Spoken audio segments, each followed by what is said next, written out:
What is imitation? Imperfect copy of copy means copying. Imitation is copying. Right? We have been reading it. Na? Imitation is copying. Is there any other view? Imitation is like copying the previous title.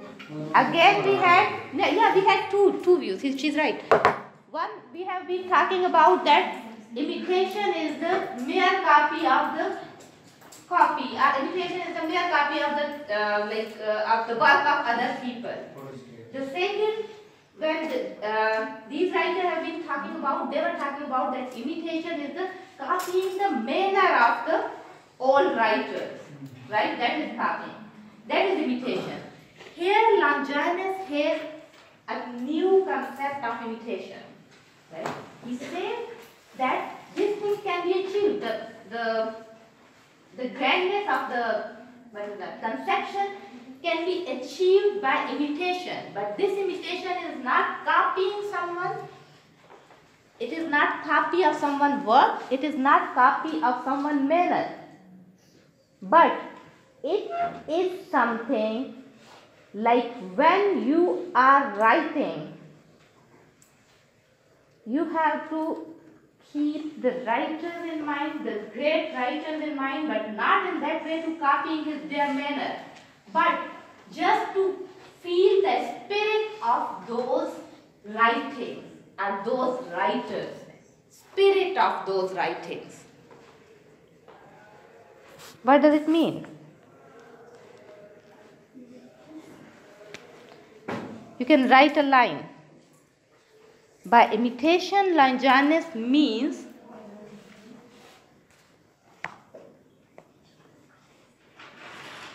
imbibing the spirit, imbibing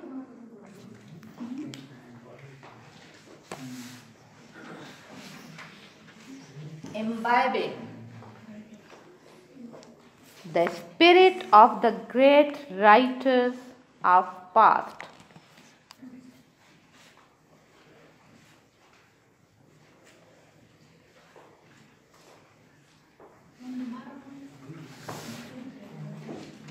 According to Longinus, imitation is imbibing means absorbing. Simple word, just write absorbing. Huh?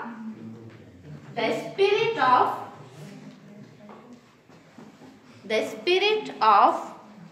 The great writers of past. Right? Yeah? Achha. What does it mean here? It means you have to feel the spirit of the writing. You have to feel the spirit of those writings. It is not imitation. If you want to imitate the Homer, if you want to imitate the Homer, so this is not that type of imitation that you are just copying his work. Or you are just copying the manner how he had written. Right?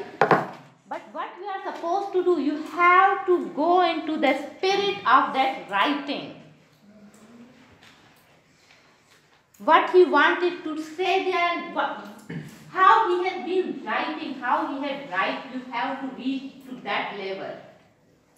Right? As fragrance of a flower. Yeah, fragrance of a flower. You have to feel that fragrance. Just don't copy down the petals of the flower. Or just don't copy those the color which he had painted. But go and feel that fragrance. The fragrance of that flower. Right? And then write. This is imitation according to Longinus. Getting me?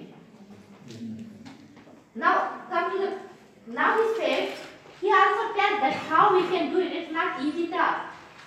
It is not easy to feel or to get into the spirit of some writing. So he has also suggested some things, right? How we can do it.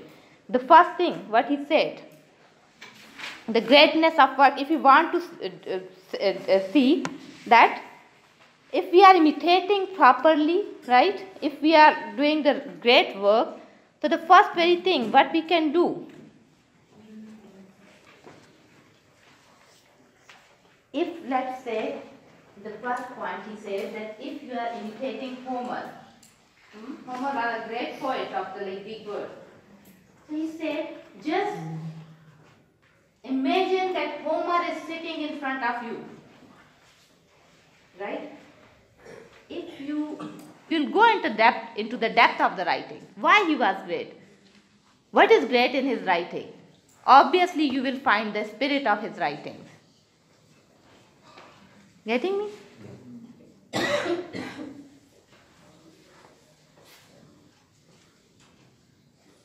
Getting a nut? Yes? Second one? Second, you did not get second one? Acha. See, he said that just think when you are writing, when you are imitating, you are imitating, let's say, Shakespeare. So think over it, why Shakespeare is great. What is there in his writing? Otherwise, you will just be reading the drama and that's it.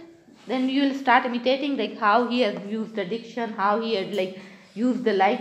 But if you think why he was great, I have read the Hamlet, but why this is great work of art? Why? What is greatness in that? Then you will reach to the spirit of that.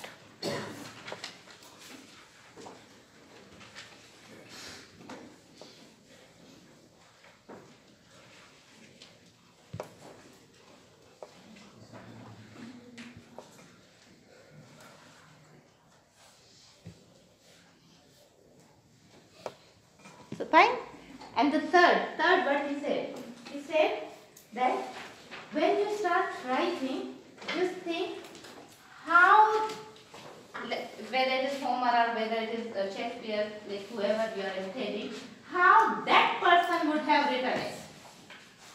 How that person would have written it, whatever you are writing. This is third test of you, of this thing that you are imitating properly. But if you start thinking like how that person would have written it, then that would be just imitating their manner of writing. Their manner, writing. Here we are not concerned with manner, how he was writing it. But we are not start saying that how he would have written it, like how were the lines or something. We say if you are imitating the grand people, if you are imitating, so you have to go into the spirit of that person, right? Into the spirit of that writing. So, he was great, it is confirmed thing. Shakespeare, let's say Shakespeare was great, it is certified thing, right?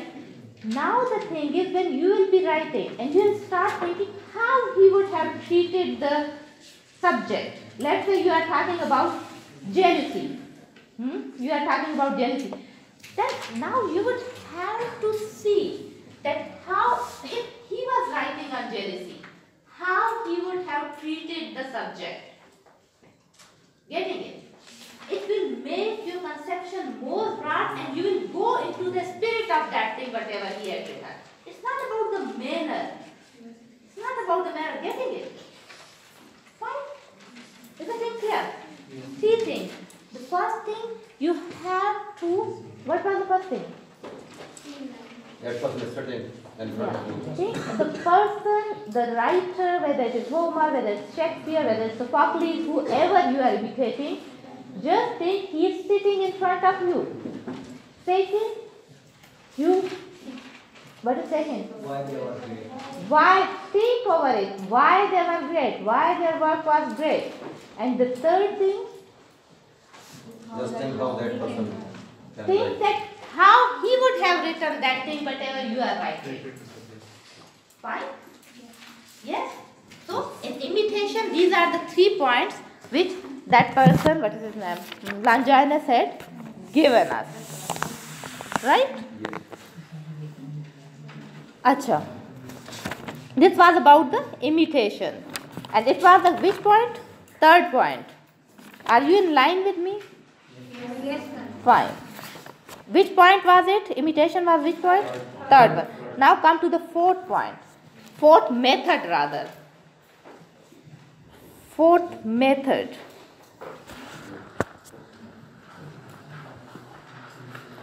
fourth method is imagination.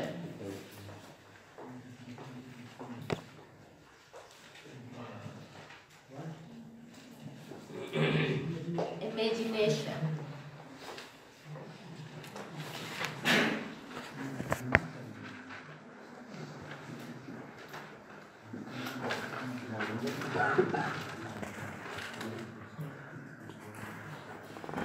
Right? The fourth one, what the fourth one is? Fourth one is imagination. Like imagination can make you able to form grand conception. Now here imagination, he says that imagination is something which moves us, which make us do something, which make us write. Imagination, right? Imagination. What it does? Imagination brings absent things present. What imagination does? Imagination makes absent things present.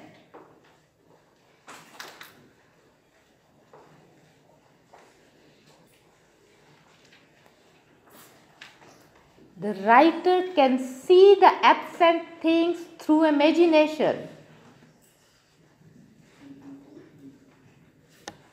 And he also makes Reader to see the absent things.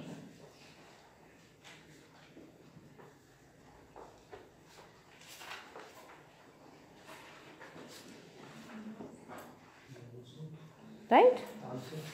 He also makes the reader to see those things which are absent, which are not present.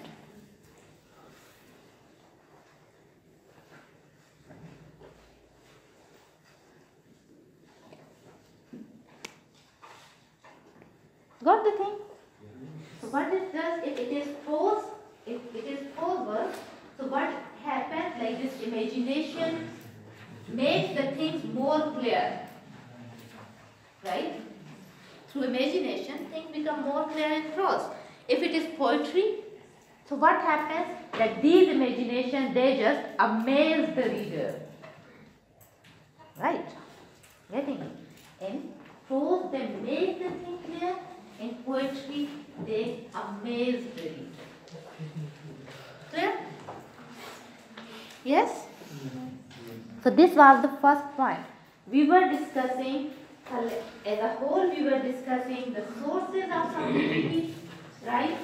There we were discussing the first point. And first point was the power of making grand conception, forming grand conception. We have finished one point, right? Now come to the second. Is the thing clear, or should I make a recap? Intense feelings and emotions. Right? Acha.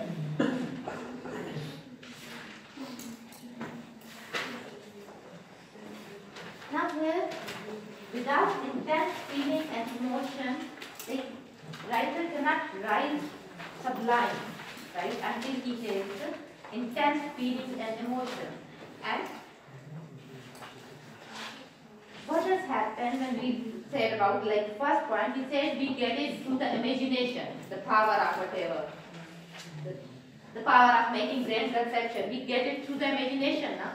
What happens after imagination? When we imagine something, when the imagination is there, so the heart of the writer gets filled with emotions and feelings, with passion, right? When I have the insight of something, when I find the reality of something, wouldn't my heart get filled with passion and emotions? Yes or no? I'm trying to find something, I find the reality, I have unveiled the face of the things, and I'm looking at the things from a very different angle. The real face is in front of me. Now what will happen? Automatically my heart will get filled with passion, with enthusiasm, right? So what will happen? One thing will happen, that it will move me to write. These passions and emotions will make me, right, they'll move me to convey whatever I want, whatever is there in my heart. Right? And the second thing, what does it do? It will make my understanding perfect. These passions and emotions, they will make my understanding perfect about something. It will move me. Those passions will move me to write something, and my understanding become perfect due to them. Like how? How understanding?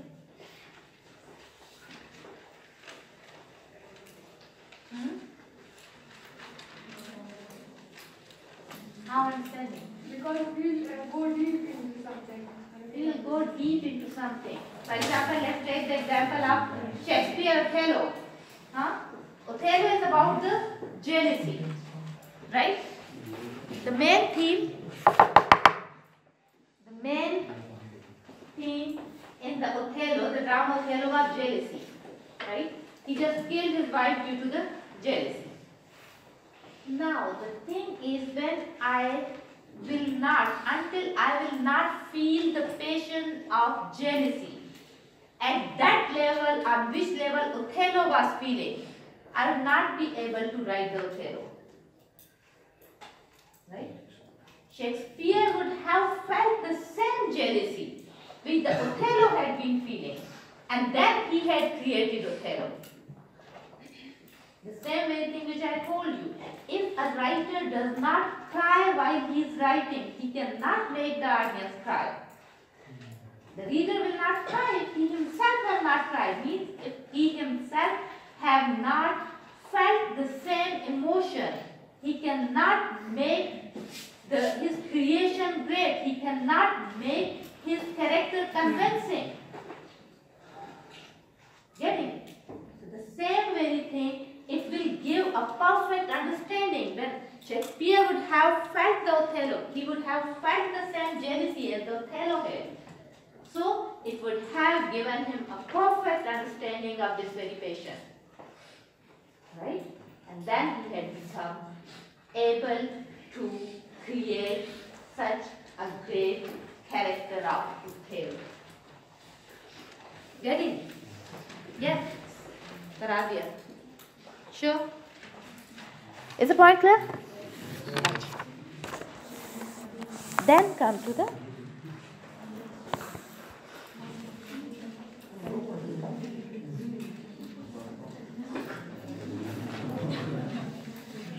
so what is saying there? That only superficial knowledge of emotions and feelings cannot make a writer great. It cannot produce sublimity in the writing.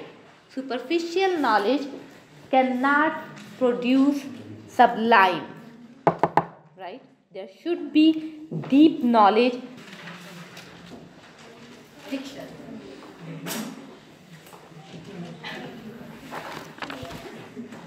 Of words and the arrangement of words.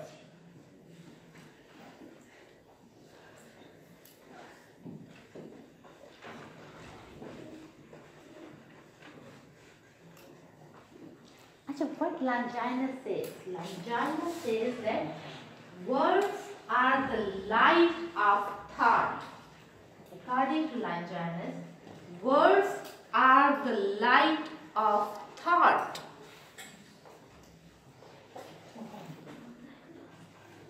Why? Because if your thought is ordinary, normal, not great, then ordinary words should be used. Should not use. Here, ordinary does not mean like don't go to romantic poets, right? That is something else. Don't go there. Ordinary means ordinary thought, average thought. It is not great, right? If the thought is not great, you can use ordinary words. Fine. Acha, here is a case that in real life, all the time thoughts are not great. all the time great things do not happen. Fine? The same is with the diction of Longinus. He says throughout the great words cannot be used. Throughout the writing, great words should not be used. If it is great thought, use the great words. If it is ordinary thought, use the ordinary words. Getting it? So throughout, the great words cannot be used. Right? Yes or no? This point? Making okay, fine. Even he is in favor of using slang language. Even he is in favor of using slang language. Most of the writers of previous days, of past, even of this current time, they are against using slang language. They think that slang language is not appropriate for good writing. Fine? But Longinus thinks that if it is appropriate, we can use it. We can even use slang language. Right? He says that sometimes the language of a peasant, can convey more than the language of a critic. Right? Sometimes he says the language of some ordinary person can convey so much more than the language of some critic of the age, some scholar of the age. Getting it? Normal, common people language sometimes, it's not always, but he said if it is needed, just use that language. Right? It's not necessary all the time you are putting the mask of greatness on the faces of everyone. Right? Don't try to put the great words in the mouth of some child. Don't try to put the very high-fi words in the mouth of some farmer. Right?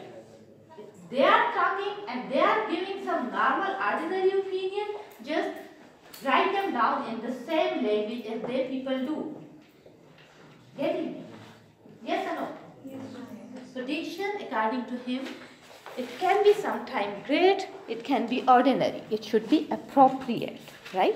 And if it is needed, you can go for the even slang language. Right? Point is clear? Yes or no? Okay. Acha, what was the next one? Figures.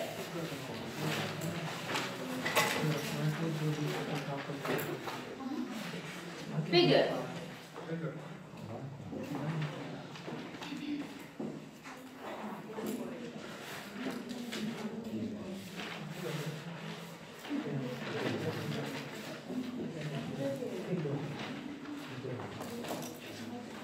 Acha. We do use figures, right? We do use figures of speech like writing. Figures of speech are used in the writing. Now here what the case is. Like, he is in favor of using figure of speech, right? He is in favor. But he says that they should be used appropriately. Right? How the other writers were using figure of speech to make their writing great. Yes or no? The people who did not follow the true sublime, what they were doing? They use figure of speech. They think that if they are using so many metaphors, if they are using so much conceit, so what will happen? Their writing will become great. They try to impress the people by using the figure of speech. Right? Now what the Longinus say?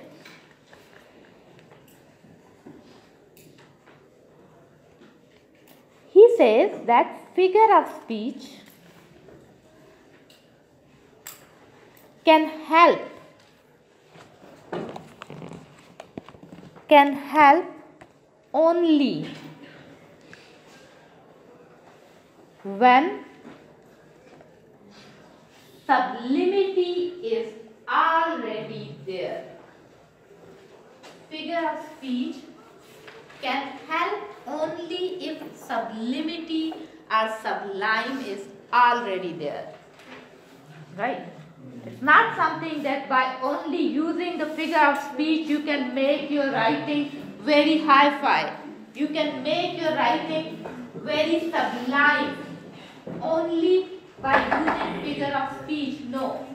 He said that figures of speech help you, but only if sublimity is already there in your writing. You cannot use them the only thing to produce sublime. Now what he said?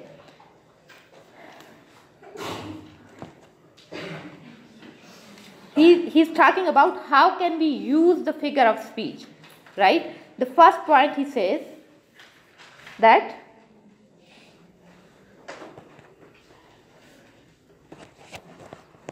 place, manner, when we are using, what he said? He said when we are using figure of speech, we should keep in mind the place.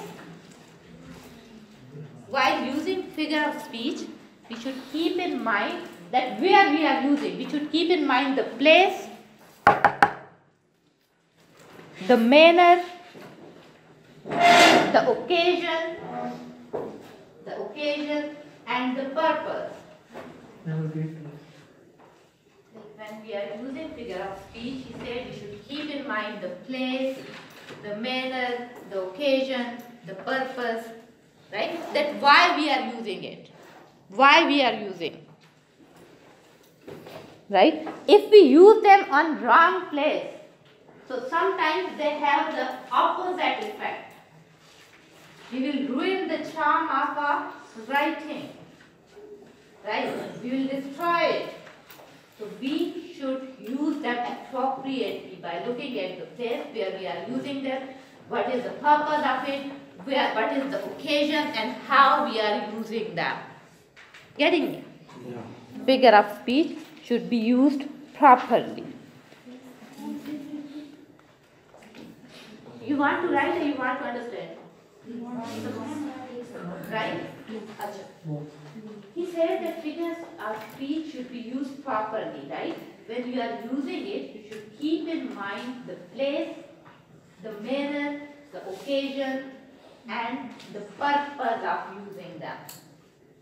Right? If you do not keep these things in mind and you put them on wrong place, they will even have the opposite effect. They will not produce sublime, even they will ruin, they will destroy your writing, they will destroy the effect. Fine? Okay. So you should know what is the purpose of using them, what is the occasion, how you are using all these things you should keep in mind. That's the second thing what he said. He said that figures cannot produce sublime. Figures cannot produce sublime. It should already be there.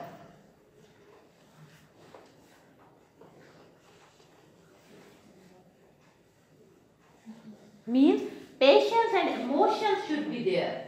If patience and emotions are not there, sublimity is not there, so the figures of speech can't help you. These are not the thing only which will produce sublimity. They will help you in producing sublimity if already sublimity is there, patience are there, emotions are there, then they will help you. Right? Clear? Yes or no? Yes. Okay. Then come to the third thing. He says that figures must appear naturally or in natural manner. They should be spontaneous. The figures should be spontaneous. They should appear in natural way. Right? What does it mean? It means there should not be something that you are forcing this figure of speech to be there in your writing.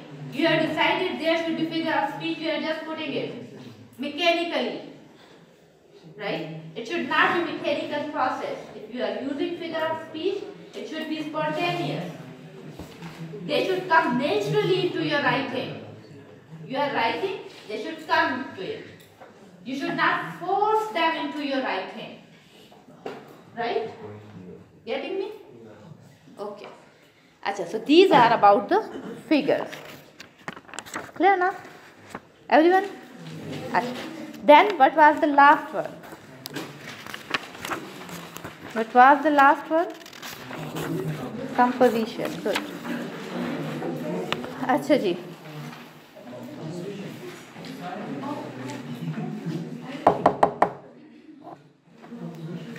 Achha, what is composition? How you compose it. Right? How you compose your writing. So the same very thing we can follow. What is like the best composition? Composition of any work must be a complete whole. We have done it while we were doing Aristotle.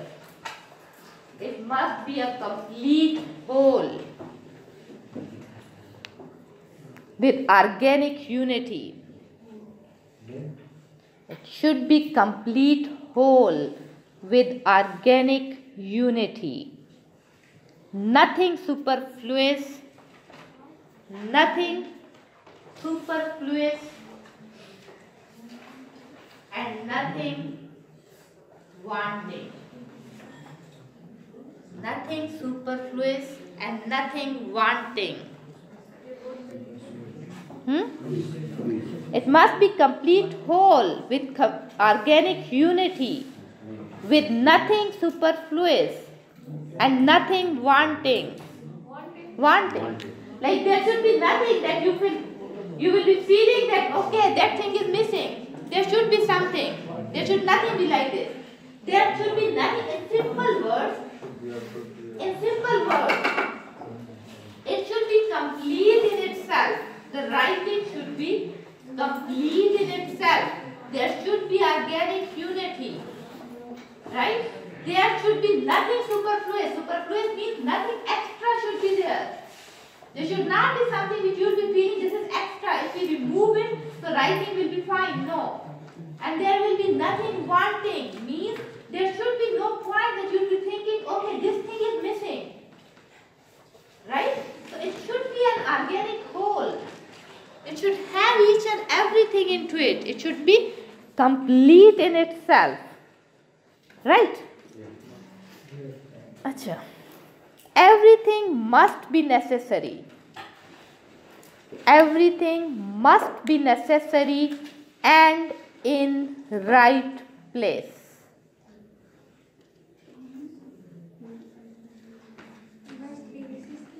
Must be necessary and in its right place. By removing a single word. By removing a single word.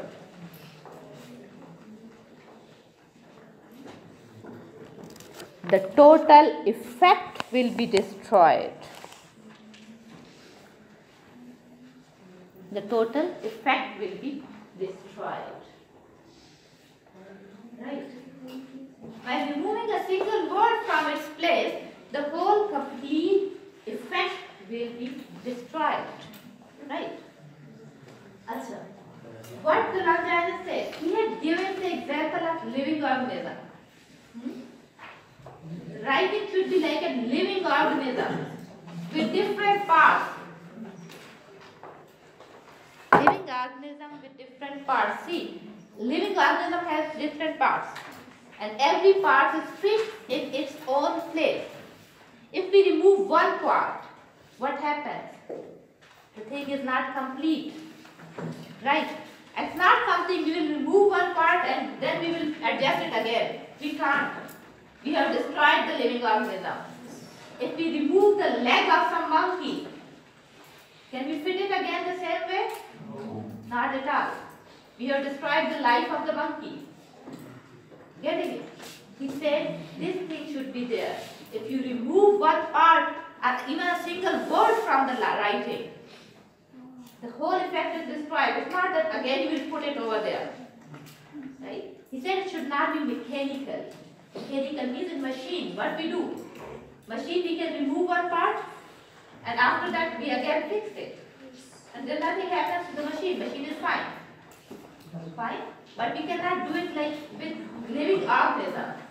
So the composition of the writing should be like a living organism, where you cannot remove anything.